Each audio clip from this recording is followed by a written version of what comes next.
Yeah. So, hi everyone. We have Byrne here with me. How's it going? Hello. So, Ciara, on Instagram, right? So, obviously, you're into your fitness. You're a mother. You're into beauty products, as I see. You put up pictures of food. What do you see yourself as on Instagram? Because it's brilliant. There's so much different content you put up. But what would you see yourself as? You know what? It's funny that you say this because I was only having a conversation with my sister about it the other day, and she said to me, she was like, what is your Instagram about? And I said, like my life. Like I don't just have one thing. Like there's a lot of people, they might be like, I don't know, a food blogger, or they might have just fitness content up. But everything that I do put up is just relevant to my life, and it's current. It's just kind of what I'm about. So I might go through a phase where I'm mad about makeup, or I might, like at the moment I'm actually doing a PT course, so I'm kind of starting to put up a bit more like workouts and fitness related content and stuff like that. So I just think, like, I don't know, I feel like there's something for everybody, whether people are interested in makeup or fitness, food, or like motherhood or whatever, because obviously it's about search as well. So I don't know, yeah. Brilliant. Yeah, no, because obviously I looked and I'm kind of going, how do I introduce Ciara here? Because it's like, sent you a book. I seen your profile and I was like, it's brilliant. She's a mother who has a massive following, and for me, it'd be great to send you a free book. You might be interested in the book, but also other people can see Yeah, it. That's the way I was thinking. But then, as I was like, yeah, right, I'd love to get you on the podcast. I'm looking, and I was like, oh my god, there's too many questions I can ask, because it's like with certain people, like I had Charlene Murphy on as a first guest, and she's mainly like a fashion influencer. She called herself. So it's kind of the same content all the time. I've seen you do like CrossFit workouts as well, or you're a part of a yeah. CrossFit club, are you? I am. So I started CrossFit. It'll be actually 2 years now in August since I started, Right. and I'm like, why have I not? Are you okay? Oh, I thought I cut off for a second, Yeah, and I yeah, was like, fire away. where has this been? Mm. Why didn't I start doing it? I'm telling you, do you know why they say there's something for everybody? Like that's my thing, and I wish I found it sooner in my life. Like I'm obsessed, love it. Would you think you're exercise dependent at this stage? You'd have to do something every day in terms No, of exercise. definitely not. No. Like I would never beat myself up if I didn't do something. Like last night, for example, I say she was awake for 3 hours solid during the night. Right. Any moms listening to this will totally resonate with me. I don't know what it was. Time passed so quickly, and I woke up this morning and I felt like I got smacked by a bus. I was like, nah, that's it. I had planned to go on a walk this morning. I wanted to go on a walk. I was going to leave her with my mom and dad, listen to a podcast, and then I just said no. Today is just going to be a day that I actually do nothing, and I'm not going to make myself feel guilty about it. And that's something that people need to get to terms with as well, because Yeah, I think that's one of the negative things about social media, and I'm very guilty of it, is I'll see certain people doing whatever, like working, or like some people are obviously working at home and it's great, and I'm looking yeah, like, oh, why am I not doing something? Like my job is all mm, outside of the house, it can't be done there, so I feel guilty. I look at other people yeah, do these insane workouts in gyms because they might maybe work there part-time and they're able to go there because they have keys or something, and I yeah, just yeah. feel so guilty. But it's okay to take a break. It's normal to take a break, and people need to realize that. Absolutely. I actually seen that post this morning. I was like, yeah, 100%. Because like that, I woke up Yeah, and I was like, yes, what am I going to do today? Come on, I'm going to have a good day. And then I went, I can't do anything really because I can't step outside the front door. And it's like, I think people will find it I hard to deal with that if they haven't already, you know.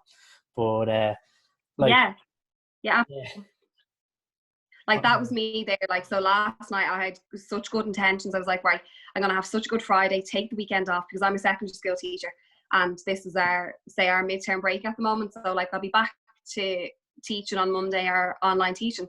So I said, right, I'll have a good Friday and do nothing over the weekend and just get back to normal Monday. So when I woke up then this morning, like I said, after having very very little sleep, I just said, you know what? No, like I didn't get dressed till 1 o'clock. 1 o'clock in the day, which I never really would do. I usually get up out of bed. I'm such a creature of habit. Like I get up out of bed and make my bed, I get dressed straight away, go have my breakfast. And that's kind of been my routine. But today was just a complete write off. And yeah, I don't know. I think that's okay. Like it's good to have days oh like that. yeah. But it's funny, like you said, your little habits are actually getting up early, making the bed straight away, having breakfast straight away. Like it was only one of my friends that said it to me the other day. He was like, I find if I don't get up within the first half an hour, that sets the tone for the rest of my day. And I was like, yeah, now that you mentioned, like, I'd be the same. I get up nice and early, might not have anything to do, but I feel like I'm getting there. I feel like I'm on the way to do something. And yeah, people don't realize that, because I have to say now, and look, it's totally normal with this pandemic. Like, it's totally okay for people to do it. But like, there's a few times I've laid in bed for 2 or 3 hours extra, and I get up and I just feel laggy. I just feel like totally unproductive. I know you can only do so much, but just set you off for a bad tone for the rest of the day. And like, aren't those little steps so important? Simple things. 100%. That's what I find. Like, if I don't get my day off to a good start, well, like, in my mind, I'm thinking, right, that's it. Like, my day is just not going to be productive. Yeah. If I don't have a productive morning, say, well, then that's it. I think it's just human nature. You just kind of write the day off. You'd be like, look, it's grand, take an easy day today, and I'll start again tomorrow. I think we're all kind of guilty of that, aren't we? Oh yeah, well, especially now, like, that's the thing. This is a once in a lifetime pandemic or situation, and like, I was only talking about this with my mum, like, people are probably going to be learning about this in history books in 30, 40 years. Maybe even 10 years. It's mad. So, like, we're living through. Yeah, like, it's totally okay to not be okay. That's something I put up on my Instagram the other day, and it's something I've had to come to terms with. But obviously, you're a mother as well, so you have a young daughter to take care of as well. How is she coping without school and stuff? Do you know what? I really, like, in years to come, when myself and herself have a conversation about this, like, I'll actually have to praise her, because she's been so good. Like, she really, really has. She's very easily entertained, and she entertains herself. Like, I've been doing kind of bits and bobs with her myself now, and I do try and get her out every day for a walk, and even if it's just a little ramble around the estate.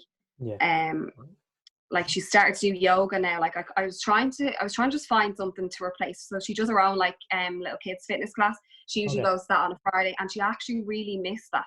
So I said, well, I need to put something in place for her for the moment, just to kind of keep her going, that she has something, you know, for herself.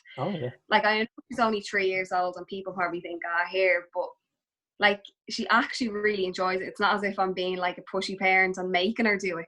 You know, so I started to get there's on YouTube, it's called Cosmic Kids Yoga, and it's absolutely it's brilliant. Yeah, incredible. And it's brilliant because she does, like, a story. So they're telling a story, and it's using their imagination, but they're actually doing yoga at the same time, like, unknown to them. So it's brilliant.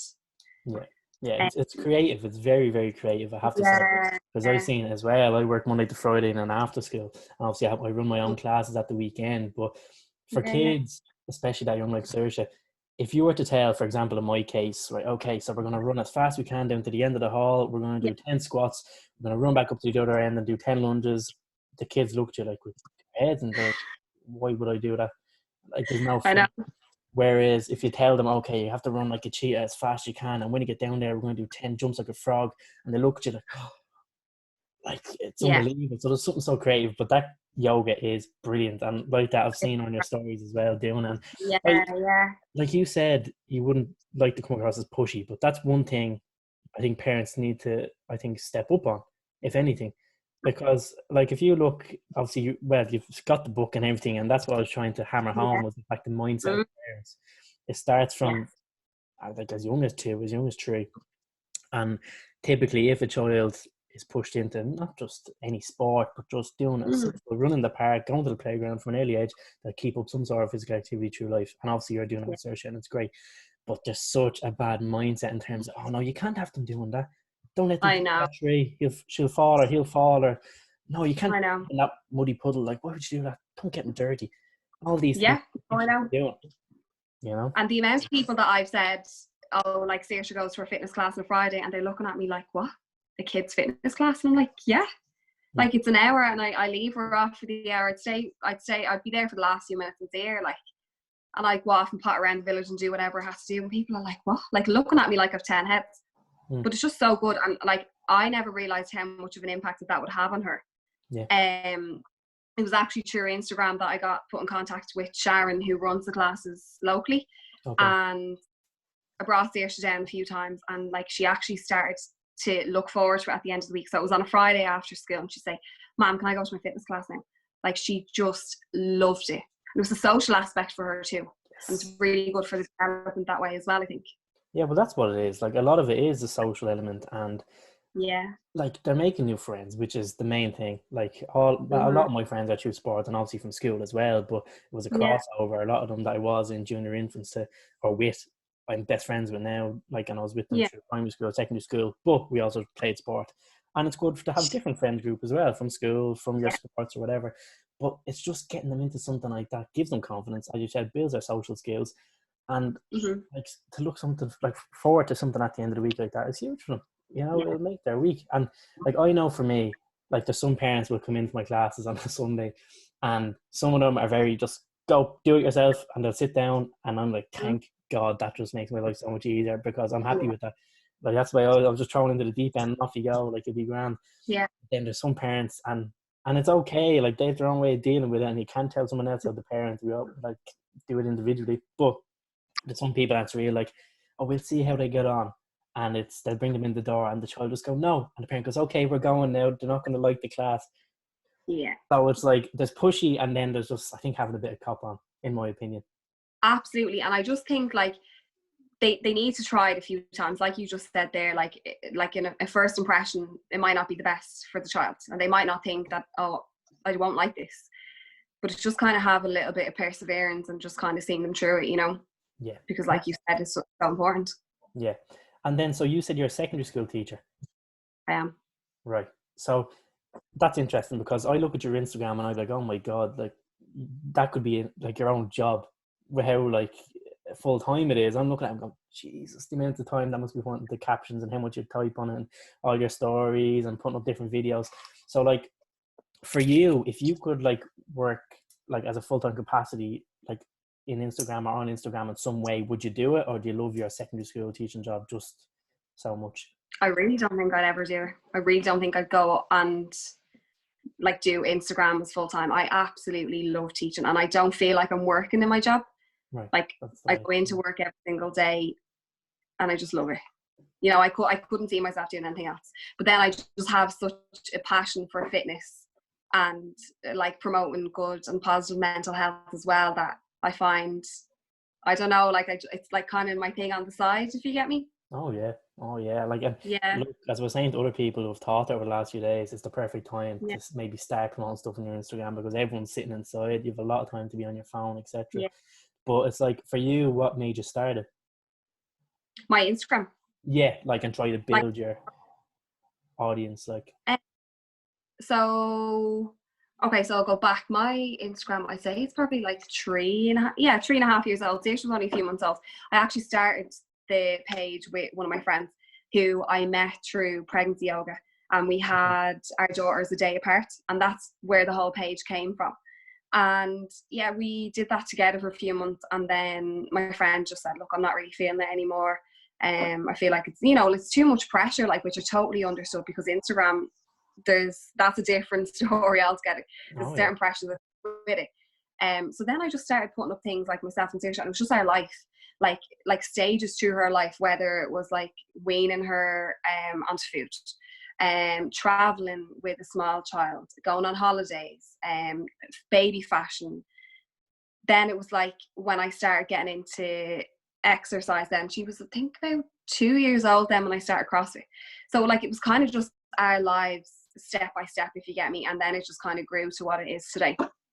brilliant. Yeah, no, it's absolutely brilliant. And like, I love the post on mental health and stuff because it's a massive topic at the moment. And obviously, with this pandemic, people are trapped indoors and it's not making it any easier for people, you know. No.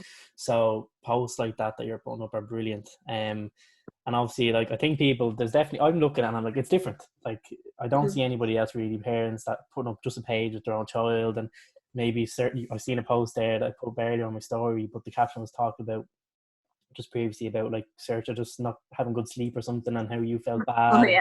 over the last few months it's just not been going well. And the funny thing, like that's real. Like you're not hiding anything, Yeah. and I think that's what makes it good. That's problems that people go through, and it's normal. Because a lot of time I look at maybe certain people on Instagram and everything's perfect all the time, and that's just not the way it is. You know. Yeah. I feel like a lot of people, they don't put up the bad times. It's just kind of like a portfolio, a positive portfolio of their lives, and you just kind of see the good bits. Now there are a lot of people on Instagram that, like myself, would post up oh, okay, I'm having a shit day today, and letting people know that it is okay to have a bad day. But like you said there as well, yeah, like sometimes everything can be very, very like positive, Yeah. with no negatives, and like that's hard to look at. Yeah, it is hard to look at. But it's funny, like I'm looking at Instagram now, and I'm trying to grow my business and everything, and it seems to be just something I keep on coming back to in podcasts, because I find it so interesting how people build their profiles on it and their own brand.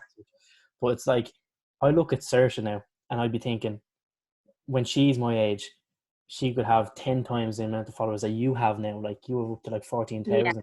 Because you've already built a profile for her, I'm looking like, oh, like that's brilliant, like in a way. And you might know you're doing it, you might not know you're doing it, but it's brilliant. I never thought about it like that. Yeah, I see certain people like athletes and stuff, and look, I'm kind of going, this is ridiculous, where they'll just literally have a page for their 6-month-old or whatever, and they've only started it, and then like in the bio they'll have, my parents are whatever, in their case kind of Kardashian or whatever, and like that child will have already, like with no pictures or anything, like 250,000 followers, just like that. I know. They're already, like, if they grow up and they're 16 all of a sudden, and they have their own control, their Instagram, or even from an earlier age, like they could be getting all their brand deals and getting recognized for doing nothing, Yeah. But that's what, sometimes I'm kind of like, I don't know how much longer I'm going to carry on. And I kind of did, not that I took a step back, but I've stopped putting Saoirse up as much as I used to, because like, she's 3.5 years old. She can't tell me that she doesn't want me to be on Instagram. She doesn't understand how many people are looking at it, and I think that's really important as well. I want to give her like some sort of privacy, but at the same time, she's obviously a huge part of my life, and that's what my life is. Yeah, well, look, like I'm looking at it, I'd only look at that in a positive way. Like I was thinking of that. I was like, hold on for a second here.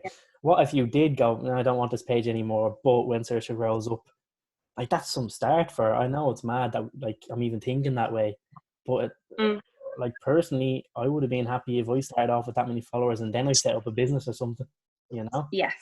You have a way bigger reach straight away. So I think that's what's interesting. Yeah, I get it. The way I was looking at it. But so where are you from? Are you from Dublin, or are you from, because you have a bit of an accent? Everyone says that. Yeah, my family, I live in Meath now at the minute, but my family are from Dublin.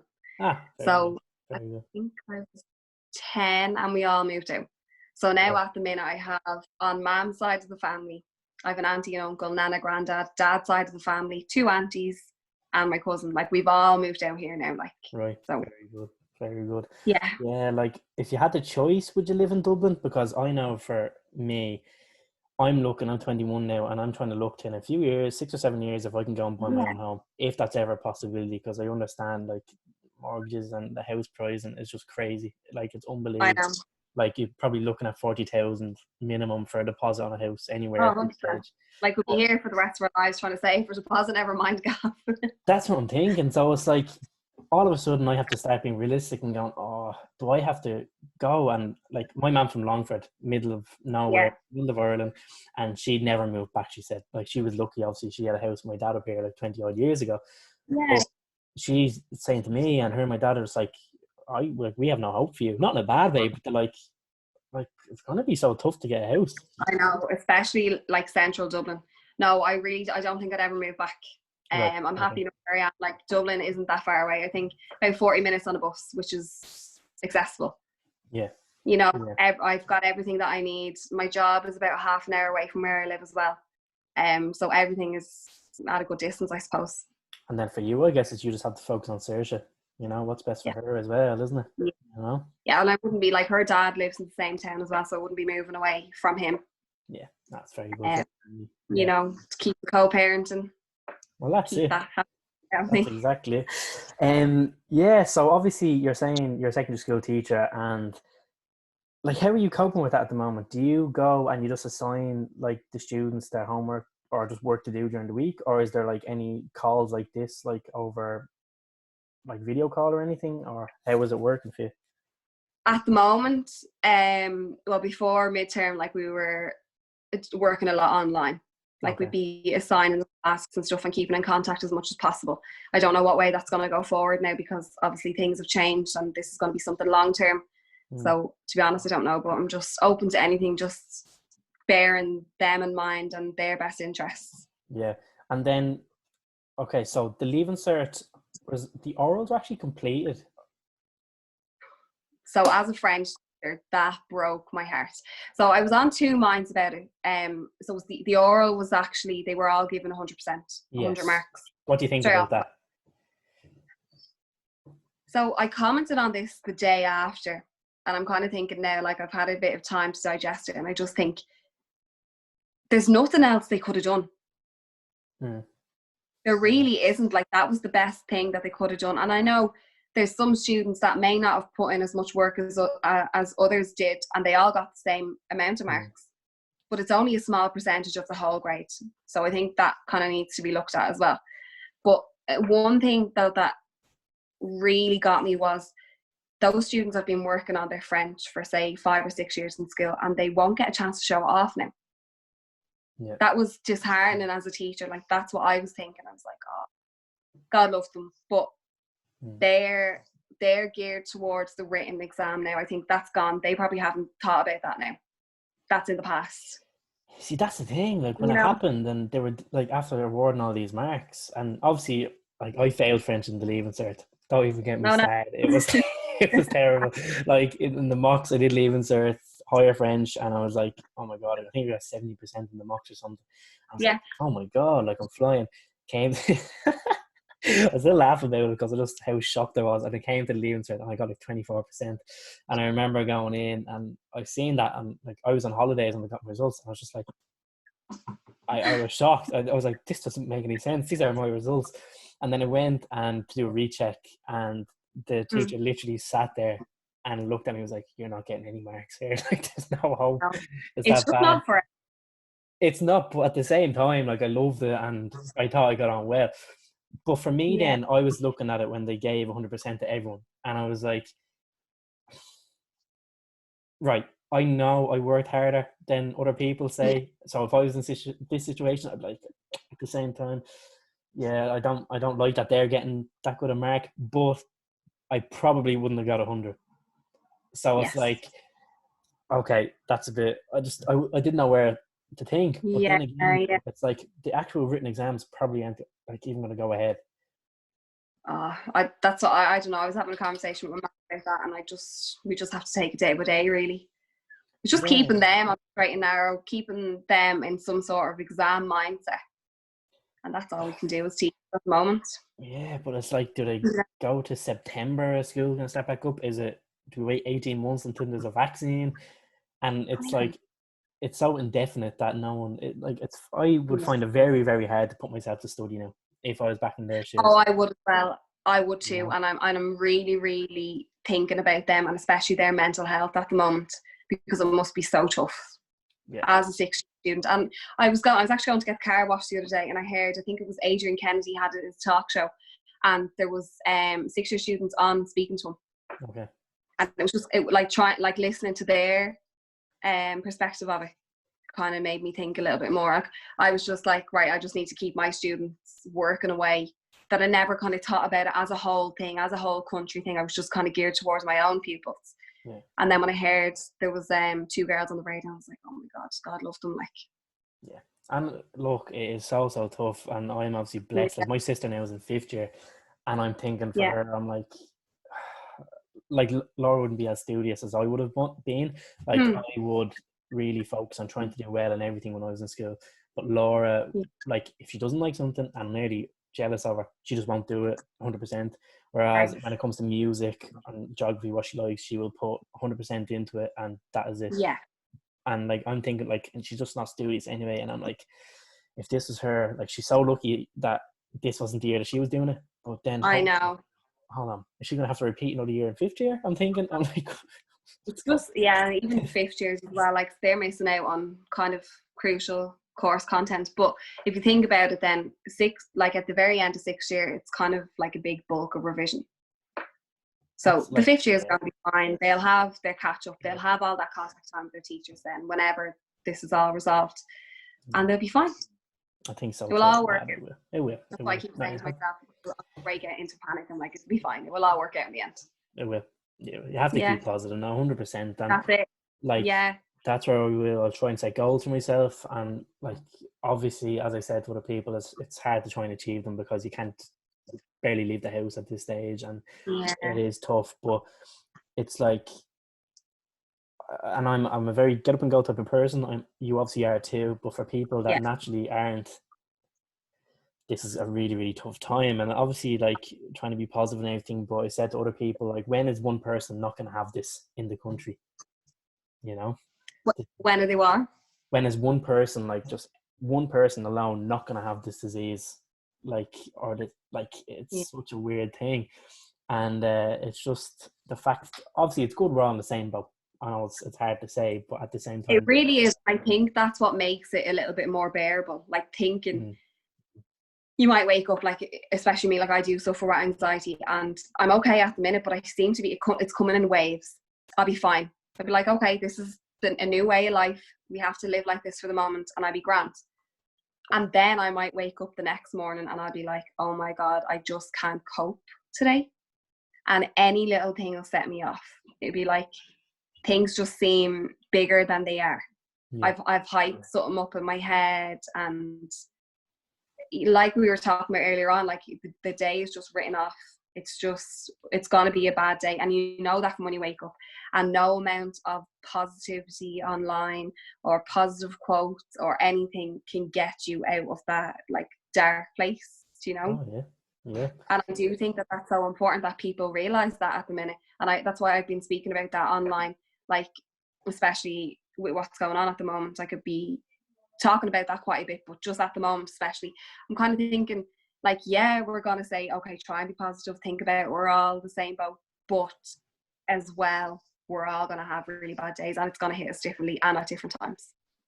and once again, you have to try and hammer home the fact to people, like, it's okay to feel that way some days. You know, it really Yeah, is, and you're gonna yeah, have them. Like, luckily with me, as I said, normal day to day life, I'm a very get up and go type of person, and I think mm, saves me a lot of the time. And I do think into things a lot. I'm not an overthinker, but I look into things in as much detail as possible. It's just the way I am. yeah, But what keeps me sane in a way is the fact I have something to do. Like, I know yeah, that I'm gym in the morning, I go to work, I come home, I do my like admin work for the business or whatever, and then typically mm, I'll call my friends, or we meet up, or else we'll just like play something on Xbox or something. That's my like yeah, cool day, to be yeah, honest. But it's like having a mm, structure to my day and knowing I'm going to work, and just basically keep myself busy is what helps.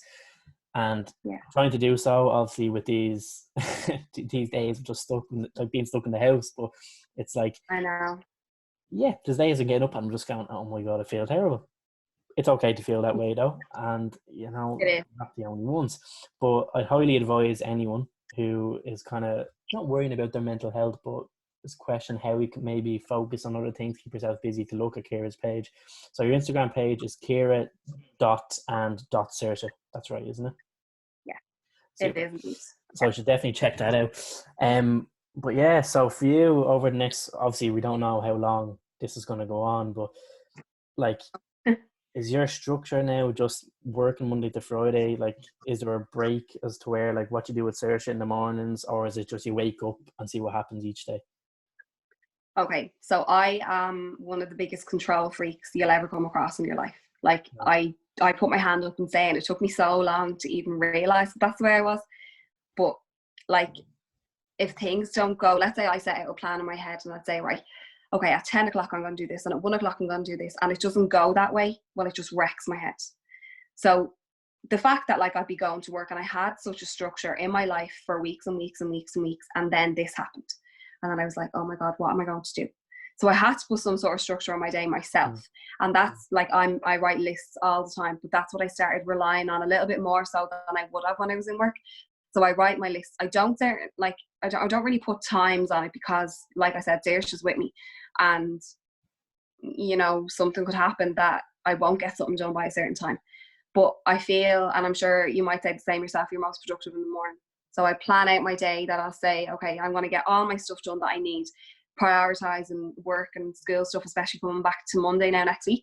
I'll have do my corrections, send out my work and stuff like that, and engage with the students for those 3 hours in the morning. Because Saoirse is easily distracted at that time. She'll watch the television, and anyone listening to this at the moment that's working from home with kids at the minute, television, iPads, as much as I'm not really a huge fan of her sitting in front of the telly all day, it's a lifesaver at the minute. So I'll pop her in front of the telly for a little while and like let her keep herself occupied, have my lunch or whatever, and move on. And I do try and get out of the house, if it's like a walk around the estate or something with her during the day, and then doing an activity like you said there yourself with her, like it's still trying to separate like work from home, even though they're both in the one at the moment, which is difficult, but it's something that you have to do. Yeah, like I know I'm the biggest proponent of just not having kids on phones and stuff. Like when I'm on the play school, and then obviously I'm on this kids coaching business, and it's like a few months ago now at this stage, it's going so fast, but at the same time it's going like a slow turtle. But I was coaching the kids in the class in the 4 to 5-year-old group, and at the end of each class what happens is I set up like 2 football goals down the end, and the kids will go and run around cones, whatever, score their goals, and then after that they'll always have shots at the basketball hoop. But there was one lad, Shane, and he's a character of a child. He's 4, but I was kind of looking every time I'd call his name to take a shot, like in the line, he'd look at you and he'd panic and then put something in his pocket. And this happened 2 or 3 times. I was like, what is going on? So he went to go again, and Trish, the girl that coaches for me, I think he has a phone on him. So I just stopped and I went, Shane, what do you have in your pocket? And all the parents are there. They stay and watch the class. And he looked, nothing. And I said, I don't know about that now. And his dad next door looks and runs over to me. He took an iPhone from the house and brought it with him. No. But he was sitting there, but all the other kids are looking, what do you have? And he's there on his phone before he take his go, and he's scrolling. And he's only 4, but he knows how to use it. And I was thinking, first of all, I tried not to laugh so hard. It was just so funny. Yeah. But it's like, and I've written it in the book, like, it's crazy. Like, kids will just get so indulged in technology and TV. Like, certain kids will see them and they'll just stare. And it's like, I'm thinking there's nothing going on in their brain right now. Like, they're just... No, I really don't. Those blank faces, like, come out. Like, I go know. outside and play. But at the same time, during something like this, it's totally acceptable to have them sitting in front of the TV, because I can understand. Technology at the minute. Yes. Yeah, you have to, because otherwise they drive you mad.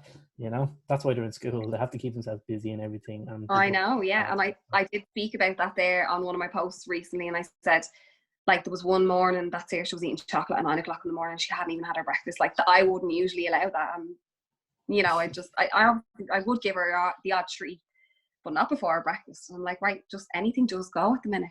Yeah. Whatever works. Yeah, the kids as well. It's important not to be like an army general as well. It definitely is.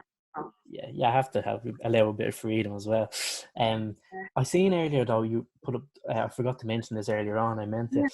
You were talking about like negative comments on social media, and I seen recently enough you went into a playground or something and loads of people were like hacking you over your phone, being like, what are you doing in the playground, blah blah blah blah.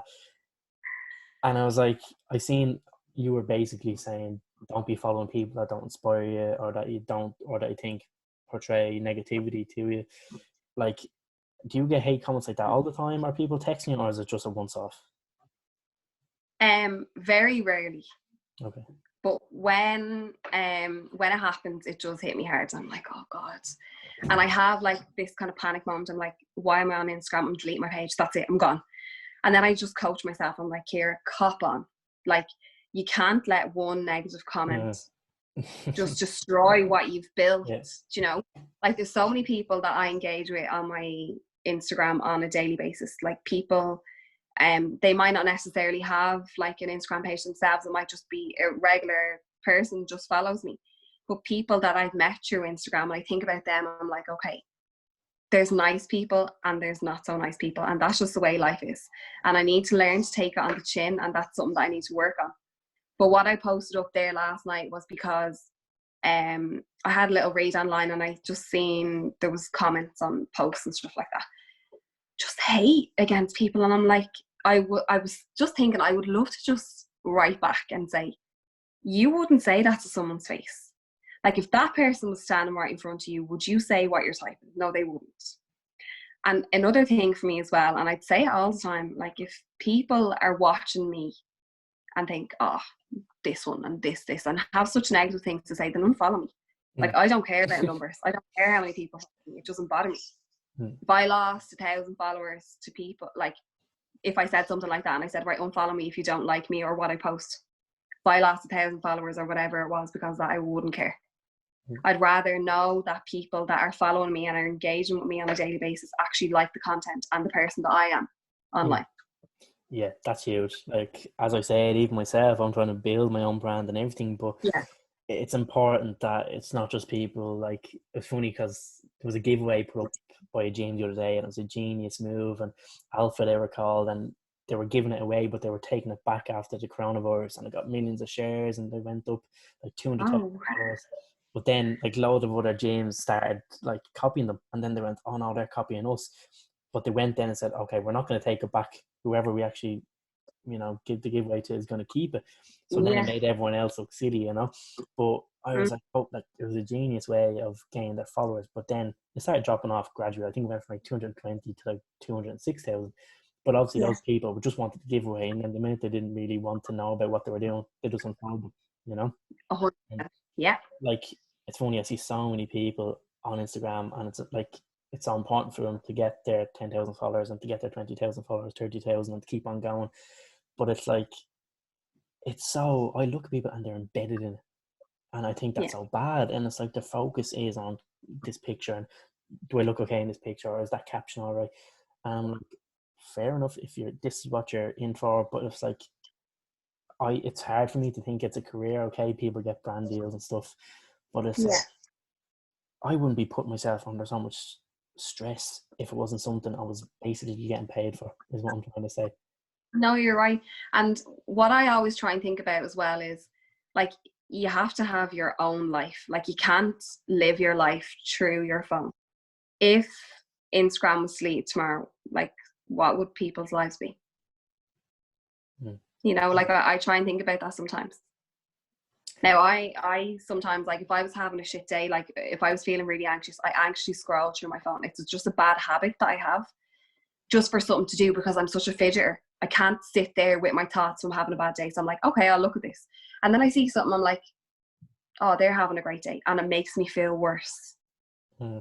Do you know what I mean? And I'm like, no, Ciara, you need to learn to deal with the negativity, the negative thoughts in your head without, like, it being associated to Instagram. So what I've started doing is I delete the app off my phone during the day. So there's no temptation to go on. Like, yesterday, I think I was on, say, for an hour, not even half an hour in the morning, and deleted the app off my phone for the whole day and went back on about 8 o'clock last night. Brilliant. Yeah, I might start doing myself. Just trying to live my life and not do it through my phone. 100%. Yeah, no, that's genius. I actually might start doing so. I think, like, I like going on it, and I like my Facebooks and LinkedIn, especially just for professional reasons, like for trying to say sell books, or just trying to get more people into my classes, and I just have to, simple as. But like, I wouldn't see myself just doing it if I wanted to gain followers, if I wanted to see more people, like, or to get them to think about who I train or something, or, oh yeah, he like has really good knowledge. I just want to develop it for business reasons, to try and grow it, etc. But there's so many people just doing it for their own, I think, self-confidence. Maybe they wouldn't like me to say that, but like, it's just unbelievable. Many people will talk to you, what do you think about this post, or what do you think about this caption? Am I saying that right? And it's like, some people as well, if they put up a post and it doesn't get a certain amount of likes or follows within a few minutes, they're probably deleted. Yeah, like, I'm just there going, oh, like, I feel so sorry for you. Like, I totally understand if you're just trying to get, like, some people legit have brand deals and they have to put up certain posts and they have to put up certain risky things as well. But God, you're putting so much pressure on yourself if you're not making a career of it, and I think it really, really badly affects your mental health. Yeah. No, I completely agree with everything you said there. Like, obviously, if that's their income and their way of life, that's separate. But if it's just something like for self-worth, and you need to post something up to get a certain amount of likes to make you feel good about yourself, I just think that's so wrong and so bad. It is. And especially, like, people, say teenagers today, oh my God, like I've said it so many times, like I have a younger sister, she's nearly 14. And I'm so glad, like looking at her now, I'm so glad that I grew up before the big explosion that is social media. Yeah. I've never been more thankful. You know, like I just Mm. think it'd be so hard because they'll say, okay, well, my friend has this, like they post that on their story, Mom, can I get that? Do you know, I don't know, it's just for like social recognition nearly, isn't it? Yeah, and I was only talking, there was two lads I had in the podcast yesterday, and we were talking about, well, I was in terms of the importance of like people skills. And Yeah. I know for a matter of fact, like just from talking to people, I know when I was like 15, 16, I could talk to someone who was 90 years of age, talk to someone who was two years of age, 20, whatever, talk to them the exact same way and talk absolutely fine with them. There'd be no problems. But like there's some people now 15, 16, and luckily now my sister, she's 15, and like she, like I was just growing up with my mom. My mom like always meet eye to eye, or if like my sister ever interrupted her, she's like, "How dare you interrupt me? You will stand there." And like it was just the way we were brought up, and thank God we were brought up Yeah. that way. But it's like some kids just like they'll talk to you and they'll be looking the other way, yeah, and they'll look down, I know. and Or they're like just on the phone the whole time. Yeah. Yeah, while they're Yeah. talking to you. Yeah. And it just killed me. And like as you said, like thank God, like you grew up and you did, and even me, I think I escaped it in a sense because I hadn't really reached its full potential or its full growth. But I think my sister has the like. There's times now my mum will just say to her like, "Leave down the phone, leave it down." And I have to say, Laura is great in terms of her personal skills and her confidence and everything. She doesn't need it, but she still goes on her phone 4 hours, 5 hours a day, and oh man, look at this thing Kim Kardashian just put up, and all like it's I know. just it's tough, you know. It's really Yeah. really tough on You people. just see them as well. Like you be out on a walk and you'll see, well, maybe not so at the moment, but like young people and they're walking with each other and they're all just walking on phones. Like they're not even engaged in conversation. They're just with each other just to have someone beside them. They're probably not even speaking to each other, and it's so bad.